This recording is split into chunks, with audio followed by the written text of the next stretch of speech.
رمضان کریم کریم کریم۔ بسم اللہ الرحمن الرحیم۔ خواتین کے گھروں میں اعتکاف سے متعلق مسائل میں انشاءاللہ آج مختصر الفاظ میں بیان کروں گا، کیونکہ رمضان کا اعتکاف شروع ہونے والا ہے، تو خیال ہوا کہ اس بارے میں کچھ اہم مسائل بیان کر دیے جائیں۔ سب سے پہلے تو یہ بڑا اختلافی مسئلہ چلتا ہے کہ خواتین کے لیے گھر میں اعتکاف کرنا جائز بھی ہے یا نہیں ہے، تو اس اختلاف کو بھی میں بہت ہی مختصر انداز میں بیان کروں گا۔ بہت سے فقہا کے نزدیک خواتین کے لیے گھر میں اعتکاف جائز نہیں ہے، اور ان کی دلیل قرآن کی یہ آیت ہے وَأَنْتُمْ عَاكِفُونَ فِي الْمَسَاجِدِ، کہ قرآن مسجدوں میں اعتکاف کا تذکرہ کرتا ہے، اور رسول اللہ صلی اللہ علیہ وسلم نے بھی ہمیشہ مسجد نبوی ہی میں اعتکاف کیا ہے، تو اور اس بارے میں ہمیں کوئی دلیل الگ سے نہیں ملتی کہ عورت جو ہے وہ گھر میں اعتکاف کرے گی اور مسجد میں اعتکاف اس کے لیے جائز نہیں ہے، ایسی کوئی دلیل نہیں ملتی۔ تو اس بیس پہ بہت سے فقہا اس طرف گئے ہیں کہ عورت کے لیے گھر میں اعتکاف کرنا جائز نہیں ہے، اور یہ بھی ایک مضبوط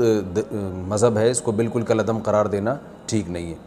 لیکن حنفیہ اس طرف گئے ہیں، جو فقہاء حنفیہ ہیں وہ اس طرف گئے ہیں کہ عورت کے لیے مسجد میں اعتکاف اگر وہ کرے گی ہو تو جائے گا،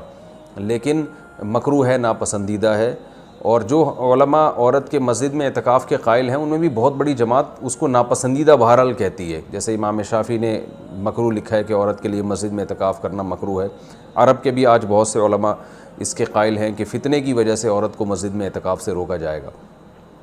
لیکن گھر میں اعتکاف جائز بھی ہے یا نہیں ہے، تو بہت سے فقہاء اس طرف گئے ہیں کہ عورت گھر میں اعتکاف نہیں کر سکتی، لیکن حنفیہ علماء حنفیہ امام ابو حنیفہ اور ان کے شاگرد اور آج تک فقہاء حنفیہ کی یہی رائے ہے کہ عورت گھر میں اعتکاف کر سکتی ہے۔ اور اس میں اختلاف فقہاء میں اس وجہ سے ہوا کہ دلائل میں اختلاف ہے۔ رسول اللہ صلی اللہ علیہ وسلم نے امہات المومنین کو حکم دیا تھا کہ مسجد میں جب انہوں نے نبی صلی اللہ علیہ وسلم کے ساتھ اعتکاف کے خیمے لگائے تو آپ نے ان خیموں کو اکھاڑنے کا حکم دیا۔ اس کے بعد حدیث میں آتا ہے کہ نبی صلی اللہ علیہ وسلم کے دنیا سے جانے کے بعد امہات المومنین ہر سال اعتکاف کیا کرتی تھیں۔ اب اس میں یہ تشریح نہیں ملتی کہ مسجد میں کرتی تھیں یا گھر میں کرتی تھیں، تو جو حضرات کہتے ہیں کہ مسجد میں اعتکاف کرے گی عورت، گھر میں اعتکاف جائز ہی نہیں ہے، وہ کہتے ہیں کہ مسجد میں کرتی تھیں، اور دلیل وہی دیتے ہیں کہ بھئی اعتکاف کا محل تو قرآن سے پتہ چلتا ہے مسجد ہے۔ اور جو علماء جیسے حنفی فقہا وہ اس طرف گئے ہیں کہ نہیں وہ گھر میں کرتی تھیں، ان کی دلیل یہ ہے کہ نبی صلی اللہ علیہ وسلم نے جب مسجد میں ان کے خیمے اکھاڑ دیے تو اس بات پھر یہ بعید ہے کہ وہ مسجد میں اعتکاف کرتی ہوں، کیونکہ مسجد میں بیٹھنے کو نبی نے ناپسند کیا تھا۔ تو میرا مقصد صرف بتانے کا مقصد یہ ہے کہ کیونکہ اختلاف اور فرقواریت کا دور ہے نا، تو کوئی بھی کسی دوسرے کی دلیل کو نہ سننے کے لیے تیار نہ ماننے کے لیے تیار، تو اس بارے میں دونوں طرف مضبوط دلائل ہیں۔ امام شافعی، امام احمد ابن حنبل اور امام مالک اس طرف گئے ہیں کہ عورت کے لیے گھر میں اعتکاف جائز نہیں ہے، اور مسجد میں اعتکاف کرنا ہے یا نہیں کرنا، تو اس پر تو سب کا اتفاق ہے کہ ہو جائے گا، لیکن مکروہ ہے، ناپسندیدہ ہے، زیادہ تر علماء کی یہی رائے ہے۔ اور گھر میں اعتکاف ہوگا یا نہیں ہوگا، تو تینوں ائمہ کی رائے ہے کہ گھر میں اعتکاف عورت کے لیے جائز نہیں ہے، لیکن امام حنیفہ کی رائے ہے کہ جائز ہے۔ تو اختلافی مسئلہ ہے فقہا میں، اور جب مجتہدین میں کسی مسئلے میں اختلاف ہو جائے اور نصوص سے ہمیں کسی ایک طرف یقینی دلائل نہ مل رہے ہوں، تو اس میں اعتدال کا راستہ ہی اختیار کرنا چاہیے۔ آپ کسی بھی رائے کو فالو کریں، مگر دوسرے کو یہ نہ کہیں کہ یہ قرآن و سنت سے بالکل 100% متصادم ہے، یہ نہیں کہا جا سکتا۔ عبداللہ بن عباس رضی اللہ تعالیٰ عنہ سے مروی ہے کہ آپ نے مسجد میں اعتکاف کو بدعت قرار دیا، تو اس میں بھی جو علماء کہتے ہیں کہ عبداللہ بن عباس سے مروی ہے کہ آپ نے گھر میں اعتکاف کو بدعت قرار دیا ہے، تو اس میں بھی یہ واضح نہیں ہے کہ عورت کے لیے بھی گھر میں اعتکاف کو بدعت قرار دیا، کیونکہ وجہ اس کی یہ تھی کہ بعض تابعین عورت کے لیے گھر میں اعتکاف کو جائز سمجھتے تھے۔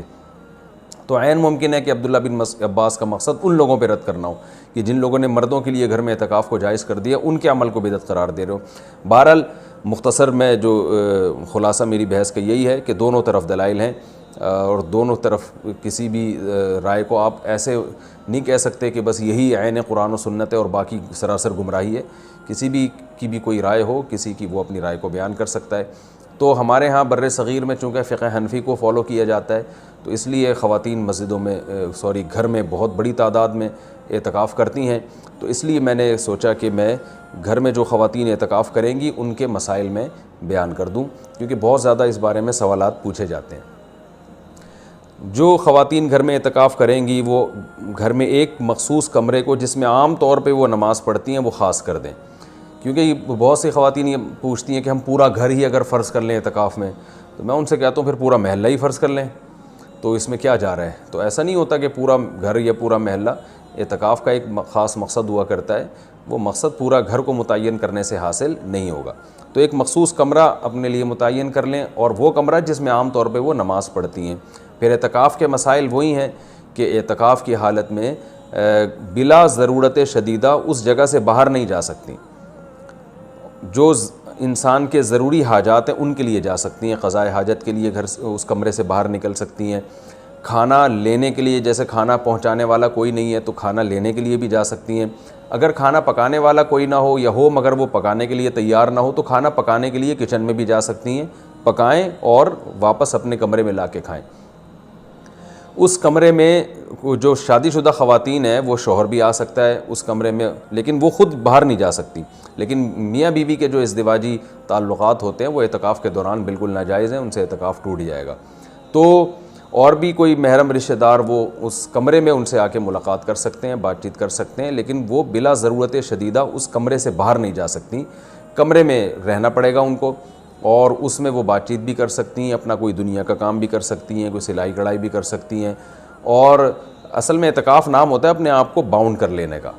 تو اللہ کے لیے آپ نے اپنے آپ کو باؤنڈ کر لیا ہے۔ اصل حکم تو یہی ہے کہ مسجدوں میں باؤنڈ کیا جائے، لیکن کہ مسجدوں میں جانا چونکہ فتنے کا سبب ہے، اب عورت کو اگر اعتکاف کی اجازت نہ دی جائے تو وہ ہمیشہ کے لیے اعتکاف سے محروم ہو جائے گی، تو اس لیے انہوں نے یہ گنجائش دی ہے کہ وہ گھر میں اعتکاف کر سکتی ہے۔ تو اپنے آپ کو اس جگہ باؤنڈ کریں، زیادہ کوشش کریں کہ زیادہ سے زیادہ ٹائم ان کا عبادت میں گزرے، تو مجبوری کے تحت گھر سے باہر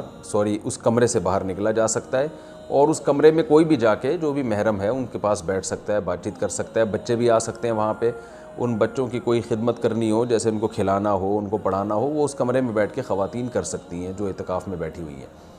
اچھا، روزہ اعتکاف کے ساتھ ضروری ہے، اگر روزہ ٹوٹ گیا تو اعتکاف بھی ٹوٹ جائے گا، اس لیے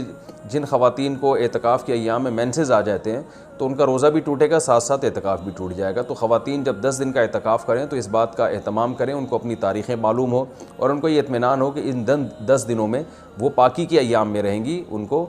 جو مینسز ہیں وہ جاری نہیں ہوں گے، تو اس بات کا پہلے اہتمام کریں۔ جن خواتین کا یہ خیال ہے کہ ان کو مینسز آ سکتے ہیں وہ اعتکاف میں نہ بیٹھیں یا نفلی اعتکاف کر لیں۔ تو سنت اعتکاف کے لیے طہارت بھی شرط ہے، کیونکہ اس میں روزہ ضروری ہے سنت اعتکاف کے لیے، اور خوشبو کا استعمال کر سکتی ہیں اس دوران، اور کسی عالم کے بیان سن سکتی ہیں، کوئی دینی کلاسز لے سکتی ہیں، اور اس میں جو ہے وہ فون پہ بات کر سکتی ہیں، جو بھی جائز کام ہے وہ کر سکتے ہیں۔ اس میں اگر کوئی اپنی پڑھائی کرنا چاہیں تو پڑھائی بھی کر سکتے ہیں، اس میں اصل تو یہ ہے کہ عبادت کریں جس کے لیے آپ بیٹھیں یہاں پہ، لیکن جائز کام جتنے بھی ہیں جو مسجد کے آداب کے خلاف نہ ہوں وہ بھی اعتکاف میں کیے جا سکتے ہیں، اس میں کوئی حرج نہیں ہے۔ تو یہ تمام چیزیں جائز ہیں، لیکن اعتکاف کا پورا مقصد جبھی حاصل ہوگا جب عبادت زیادہ سے زیادہ کی جائے، لہذا خواتین جو بھی گھر میں اعتکاف کریں گی ان کو اس اپنا پوری ترتیب اور شیڈول بنانا چاہیے، صبح و شام کی تسبیحات، تلاوت، اور زیادہ سے زیادہ عبادت اور لیلۃ القدر کا حصول اور گناہوں سے توبہ۔ رمضان کا جو مقصد ہے، اعتکاف کا جو بنیادی مقصد ہے وہ کیا ہے کہ آپ کی حالت چینج ہو جائے، آپ کو گناہوں سے توبہ کی توفیق مل جائے، تو یہ سب کام کا اہتمام کرنا چاہیے۔ اللہ تعالیٰ سے دعا ہے کہ اللہ تعالیٰ ہم سب کو سمجھنے کی، عمل کرنے کی توفیق عطا فرمائے۔ وما علینا الا رمضان كريم كريم كريم